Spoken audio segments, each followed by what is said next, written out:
자, 마태복음 19장 3절과 15절 같이 한번 읽어볼게요. 그때에 사람들이 예수께 안수하고 기도해 주심을 바라고 어린 아이들 데리고 오매 제자들이 우리끈을 예수께서 이르시되 어린 아이들을 용납하고 내게 오는 것을 금하지 말라. 천국이 이런 사람의 것이라 하시고 그들에게 안수하시고 그 길을 떠나시니라. 아멘. 자, 이 본문을 보면요, 앞에와 연결을 쭉 해야 예수님께서 왜 이렇게 갑작스럽게 어린아이에 대한 이야기를 하고 어린아이와 같아야 천국에 들어간다는 말을 하실까? 그러니까 이제 19장 1절에 쭉 보세요.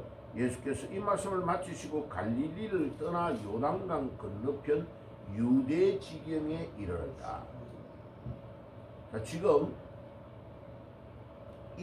여기는 예수님이 주로 활동하는 데가 아니에요. 예수님은 주로 가나안 갈릴리 지역에 저 게네사렛 호수의 북쪽에 있는 지역에서 태어나고 거기서 주로 자라나서 태어난 거는 유대 베들레헴 다윗의 고향인 남쪽 동네에서 태어났는데 이제 헤롯 왕이 아기를 두살리아를 죽이는 것 때문에 애굽으로 이집트로 피난을 갔다가 예수님의 아버지 어머니 부모님이 아기를 잘못하면 유해할 경우 죽을 수 있으니까 몰래 숨어서 이집트에서 어디로 올라가냐면 제일 북쪽에 있는 갈릴리 지역에서 자라났어요. 주로.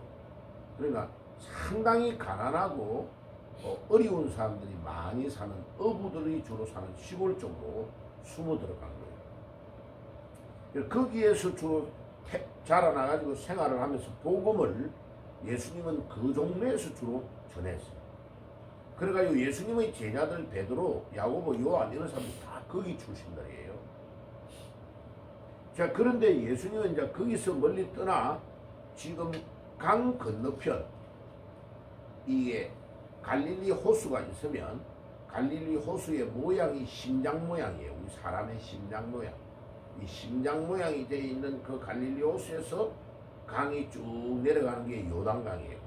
요단강의 북쪽에 서쪽의 밑쪽으로 내려가서 전혀 다른 동네에서 복음을 전해가지고 예수님이 결혼에 대한 이야기를 질문을 하니까 이혼하지 말라 하는 대답을 해주고 이혼을 하는 것을 악용해가지고 모세의 율법의 신명기에 대한 말씀을 악용해가지고 정서를 줘가지고 이혼을 해라 하는 말씀을 쭉 하셨어요. 자, 그러면 이제 여기에 이제 일주일 동안 한 며칠 동안 쭉 말씀을 줬던 것을 정리를 안 하면 이 말이 이해가 안 가요. 지금 어린아이들을 위해서 이야기하신 말씀이 무슨 말인지를 잘 이해가 안 가는 거예요. 그러면 결혼에 대한 것을 이야기를 이미 다 들었어요. 결혼이 얼마나 중요하냐. 결혼이 창세기 2장 18절과 24절에 우리 하나님께서 사람을 창조하셔가지고 남자와 여자를 창조하셨어요. 남자를 먼저 흙가지고 빚어가지고 생기를 불어넣어가지고 아담을 먼저 만들고, 근데 여자를 만들 때도 내가 또 아담처럼 흙가지고 만들면 되는데 하나님 그리 안 했어요. 봐요. 남자를 잠자게 해가지고 남자의 옆구리에 갈비뼈를 빼가지고 여자를 만들었다. 이거 굉장히 중요한 말이에요. 이게 신학적으로 말하면요, 상당히 말씀을 깊이 해야 될 내용이 들어가 있는 거예요. 저 하나님이 그냥 흙 가지고 뚝딱뚝딱 해가지고 푹 불어넣어가 남자를 만들었는데 어린 아기로 베이비로 태어난 게 아니고 얼음으로 아담을 창조하셨다. 그것도 아주 놀라운 거예요. 그리고 다른 만물은 다 흙 가지고 원숭이 있을 생길지어다, 사자는 생길지어다 이렇게 해가지고 하나님이 다 그냥 말씀으로 창조를 했는데 사람은 직접 빚어서 만들었다는 게 또 놀라운 거예요. 이게요, 요거만 하려면 설교를 몇 주간을 해야 돼요. 그런데 창세기 2장 24절에 뭐라고 했냐면 사람 한 남자가 부모를 떠나 여자와 만나가지고 한 몸이 될지라 이렇게 명령을 한 거예요. 될지라 명령이요. 그리고 하나님이 짝지어준 것을 사람이 나눌 수 없다라는 명령이에요. 명령. 해도 되고 안 해도 된다 이 말이 아니에요. 그래서 이게 이제 일주일 동안 굉장히 중요한 설교가 많이 나갔어요. 그래가지고 한 남자가 한 부모를 떠나 결혼을 해가지고 한 연하와 연합하여 한 몸이 된다고 했는데 요거를 중요하게 아니고 자꾸 지키지 않아요. 이제 효도한다고 하고 부모하고 같이 살면서 계속 문제가 일어나요. 우리나라의 제일 큰 문제가 고부간의 문제가 일어난 거예요. 그래가지고 며느리들이 시어머니 때문에요. 엄청난 환난과 어려움을 당하고 가정이 깨지고 하는 문제가 요 24절 하나를 안 지키고. 그러니까 이제 성인이 되면 하나님은 부모를 떠나 독립하라고 말해놓은 거예요. 왜? 자녀로 자랐지만은 부모의 장식품이 아니야. 자녀는 부모의 예속되는 물건이 아니라고. 이 자녀는 독립된 인격체이기 때문에 부모에게 어릴 때에 우리 법으로 말하면 20세까지 자랐으면 부모에게 배워야 될 제일 중요한 거는 다 배운 거예요. 20세 이후부터는 너가 독립해서 네 스스로 결정하고 네 스스로 책임을 지란 말이에요. 이제 우리나라는 아직도 부모들이 이 말씀을 이해를 못하는 거예요. 그래가지고 인정에 빠져가지고 애를 계속 데리고 있으려고 해요. 근데 미국은요 아주 유럽 쪽은 이거를 철저하게 지켜요. 딱 졸업해가지고 대학을 딱 가잖아요. 그때부터 독립이에요. 독립. 근데 심지어 내가 미국에 있을 때요 엄청난 갑부 어마어마한 부자예요. 미국은. 그런데 그 애를요 어디냐면은 시카고에서 미시간이면요 차를 몰고 100km 이상 달려서 미시간에 있는 거기로 오려면 한 6시간에서 7시간 걸리는 엄청 먼 거리요. 그런데 자녀한테 차를 안 줘요. 엄마가 몰고 다니는 고물차 오래된 거 10몇 년 된 것도 안 준다. 니는 그레이하운드 같은 큰 차를 타고 대중교통을 타고 가가지고 걸어 다니면서 대학을 다녀. 미국은 대학이 엄청 넓단 말이에요. 대학 안에 버스가 다닐 정도로 넓어요. 차를 주면 엄청 편할 건데 부모가 그렇게 안 해요. 고생해가지고 걸어 다니게 만드는 거예요. 왜 그런지 알아요? 이게 노력하고 수고하고 땀을 흘려야 돈이 나오고 중요한 일을 할 수 있다는 걸 어릴 때부터 가르치거든요. 그리고 차를 주면 여자친구들을 태워 다니면서 오만 나쁜 짓 한다는 걸 알고 있어가지고 부모들이 애들을 통제하는 수단이에요. 차를 안 줘요. 자, 그래가지고 독립된 인격체로 자라나도록 하는 훈련을 아주 잘 시켜요. 그래 우리 아들 친구가 그 갑부집의 아들이 그래요. 학교 와가지고 뭐라 하냐. 우리 엄마 너무 구두쇠다. 아니 자기 거 고물차 그거 주면 될 건데 그걸 왜 안 주냐고. 그래가지고 우리 집에 놀러 오면 야 이놈아 니네 엄마가 니 훈련시킨다고 그렇게 하는 거예요. 훈련을 위해서 그렇게 하는 겁니다. 예. 자 그래가지고 결혼을 하도록 딱 하고 결혼에 대한 아주 중요한 성경 구절들이 여러 개가 있는데 핵심적인 거 한두 개만 이야기해 줄게요. 신명기 24장 1절 이혼을 해도 되는 사유가 두 개가 있는 것을 성경은 딱 이야기하는 거예요. 절대로 이혼하면 안 돼라고 해놓고 이혼에 대한 예외 규정이 두 개가 있는 것을 딱 말하는 거예요. 신명기 24장 1절 한번 찾아봐요. 시간이 있기 때문에 이제 넘어가야 돼. 이 어린 아이에 대한 이해를 하려면 이 앞에 거를 이해를 못하면 왜 예수님이 뜬구름 없이 어린 아이에 대한 이야기를 할까라는 것을 이해를 못하는 거예요. 24장 1절 신명기 24장 1절에 사람이 아내를 맞이하여 데려온 후에 그에게 숙취되는 일이 있음을 발견하고 그를 기뻐하지 아니하면 이혼 정서를 써서 그의 손에 주고 그를 자기의 집에서 내어 보낼 것이요. 여기에 숙취스러운 일이라는 말이 뭐냐면 결혼하기 전에 여자가 음행을 한 것이 드러났다. 이 말을 이렇게 표현하고 있는 거예요. 이 여자가 다른 남자하고 관계를 가졌던 그런 것들이 여러 가지가 증거가 나타나서 나는 내 마음이 이 사람을 사랑하고 싶은 마음이 없어 라는 것이 드러나면 이혼 정서를 줘가지고 나는 니하고 합의 이혼을 해서 니는 내하고 살 수 없어. 그리고 니가 저기 죽은 그 이혼을 한 사람만 모여 사는 그 마을에 굳이 안 가고 네가 다른 남자하고 결혼해도 돼라는 정서를 써주라. 이 정서를 써준단 말은 그 여자를 보호해 주려고 정서를 써주라는 의미인데 유대인들은 이걸 어떻게 이용했냐면은 요렇게 이용한 거야. 조금만 생활하다가 결혼 생활하다가 마음에 안 들면 이 여자를 이유를 대가지고 이혼 서류를 이혼 정서를 써가지고 내보내면 이혼이 잘 된 거다라고 이용을 해먹은 거예요. 이게 예수님에게는 나쁜 뜻이다. 유대인들의 관습이 잘못됐다는 것을 예수님이 지적하고 있는 거예요. 그 밑에 읽어보면 그런 의미요. 자, 그러면 신명기 24장 1절에서 한 가지 이유, 이혼을 하는 사유 중에 하나는 남자와 여자든지 상관없이 여기는 남자가 여자를 내보내는 예로 드러났지만은 남자도 이런 일을 하면 이혼할 수 있는 것을 말하는 거예요. 자, 그런데 예수님은요, 바울은 고린도전서 7장 15절에 그거 외에 다른 구절이 하나 더 있는 것을 이야기하는 거예요. 성경을 잘 읽어봐야 돼요.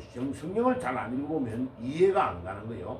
자, 여기에 이제 시간이 있기 때문에 이 구절을 한번 읽어봐요. 자, 앞에 거를 보고 읽을게요. 고린도전서 7장 15절. 그러나 믿지 않은 남편이 떠나거든 그로 떠나게 하라. 형제나 자매나 이런 일에 매일 것이 없으니 하나님은 우리를 화평으로 부르시느니라. 자, 이제 바울은 아주 중요한 말을 해요. 율법의 신명기 24장 1절에 있는 것만 음행의 문제로 이혼을 하는 것만 아니고 이런 경우에도 이혼할 수 있다는 것을 말하고 있는 거예요. 자, 사귀다가 자매들인 경우가 많아요. 저 남자가 굉장히 사람이 인격적이고 가정적이고 좋아서 나 결혼할래요 하고 결혼을 한 거예요. 왜? 자기가 교회를 나가자고 하면 교회를 나와주니까 이 사람은 이제 결혼하면 내 말을 잘 듣고 믿음 생활 잘할 거야 라는 그것을 믿고 결혼을 미리 덜컹 해버리는 거예요. 그러니까 이제 애기 낳고 살다가 보니까 이 남편이 믿음이 없으니까 주일을 한 번 빼먹고 두 번 빼먹고 교회를 간다 해놓고 안 가는 거야. 그래 보면 나중에 보면 남자가 결국은 교회를 안 다녀요. 자, 그런데 이 남자가 계속 그냥 주일날 저 낚시하러 다니고 야구하러 돌아다니고 등산 다니고 교회 아예 안 다니는 거야. 그래가지고 이제 이 믿음이 없는 것 때문에 계속 문제가 와가지고 이 남자가 나 그러면 니하고 못 살겠어 하고 집을 나가버리면 막을 방법이 없어요. 그때는 그 사람이 떠나게 해주라는 거예요. 왜? 믿는 내 입장에서 이혼을 의도적으로 하지는 말고 믿음의 문제 때문에 그 사람이 떠나서 결혼을 못하게 할 때는 결혼을 할 수 없다는 생활이 결혼 생활이 정상으로 안 된다는 말이에요. 하나님은 화평으로 우리를 부르셨다. 맨날 싸우면서 가정이 깨지는 것보다는 차라리 믿음의 문제 때문에 갈라서는 것이 낫다라는 의미에서 말하고 있는 거예요. 이 말씀의 의미를 잘 깨달아야 돼요. 그러니까 결론적으로 이야기하면 결혼은 하나님의 명령이요 해야 되는 것인데 이혼은 하지 말라는 하나님의 원칙인데 두 가지가 예외 규정이 있다는 거예요. 그것이 신명기 24장 1절과 신약성경의 고린도전서 7장 15절이라. 자, 이 말씀을 해놓고 예수님이 어린 아이에 대한 이야기를 하는데 이거를 앞에 거와 연결해가지고 이해를 못하며 이게 이상하게 앞에 거와 연결이 안 되고 말씀이 이상하다. 왜 어린아이에 대한 이야기를 할까라고 생각하기 쉬워요. 그런데 이제 오늘 이 본문을 잘 보세요. 여기에 해당되는 내용이 뭐냐. 왜 어린아이와 같아야. 자, 이 어른들이 어린아이가 예수님께 딱 오니까 엄마 아빠 손을 잡고 왔겠죠. 병자들을 낫게 하고 이러니까 어린아이를 데려오니까 요런 일이 일어난 거예요. 그 당시에 사람들이 숫자를 셀 때에도 유대인들이 여자들의 숫자와 어린아이의 숫자는 숫자에 간주도 안 해서 카운트를 안 한 거예요. 그만큼 무시한 거예요. 무시. 남자들 어른 숫자만 세가지고 5,000명이 왔다. 이렇게 표현할 정도로 어린아이와 여자를 무시하는 경향이 있어 거예요. 그러니까 어린아이가 예수님께 와서 오려고 하니까 어른들이 오지마! 하고 꾸짖었다라고 13절에 이야기하고 있어요. 자, 그런데 우리 예수님께서는 그렇게 하지 말라고 제자들에게 말하고 어린아이를 오라고 용납하면서 어린아이를 축복해 주면서 저희를 안수하고 그곳을 떠나니라. 그러니까 거기에 마태복음 19장을 한번 잘 보세요. 거기에 19장 13절에 그때에 사람들이 주 예수께 안수하고 기도해 주심을 바라고 어린아이들을 데리고 오며 제자들이 꾸짖거늘 예수께서 이르시되 어린아이들을 용납하고 내게 오는 것을 금하지 말라. 천국은 이런 사람의 것이다. 그런데 18장에는 그거보다 더 중요한 거요. 어린아이와 같이 아니하면 천국에 들어가지 못한다는 말이 또 있죠. 그죠? 예, 그 구절을 연결을 해가지고 딱 말씀을 이해해보면 어른들이 남자라고 어린아이를 무시하고 여자를 무시하는 이 사상은 잘못됐다는 걸 말하는 거예요. 자, 결혼이 왜 중요하냐? 결혼을 해야 어린아이가 태어난다. 어린아이가 태어나는데 이 어린아이를 경시 여기는 사고방식은 잘못된 것이다. 어른들이 어린아이와 같은 마음을 가져야 천국 들어간다. 이 말이 가정의 중요성과 어린이들의 중요성을 예수님이 강조해주고 결혼생활과 결혼생활을 통하여 아이가 태어날 것을 연결해서 이야기를 지금 하고 있는 거예요. 근거가 없는 것이 아니고 앞에 결혼 이야기를 쭉 해왔던 이야기에서 이 말씀을 하고 계시는 거예요. 그래서 이혼과 독신에 대한 예수님의 가르침이 있은 후에 어린아이를 어떻게 대해야 되는 것을 예수님이 직접 모범적으로 보여주시면서 어린아이를 안고 축복해주고 예수님이 떠나신 거예요. 자, 그러면 결혼이 얼마나 중요하냐? 결혼을 통해서 아기가 태어나고 그 아기는 여자와 같이 특별히 어린아이는 엄청나게 어리고 스스로 독립해서 살 수 있는 나이가 아니란 말이에요.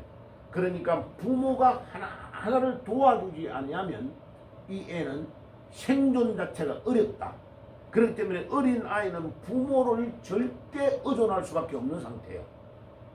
그래서 엄마 물 좀 주세요. 뭐 너무 어릴 때는 똥도 자기가 기저귀에 바로 쏴버리잖아. 그죠?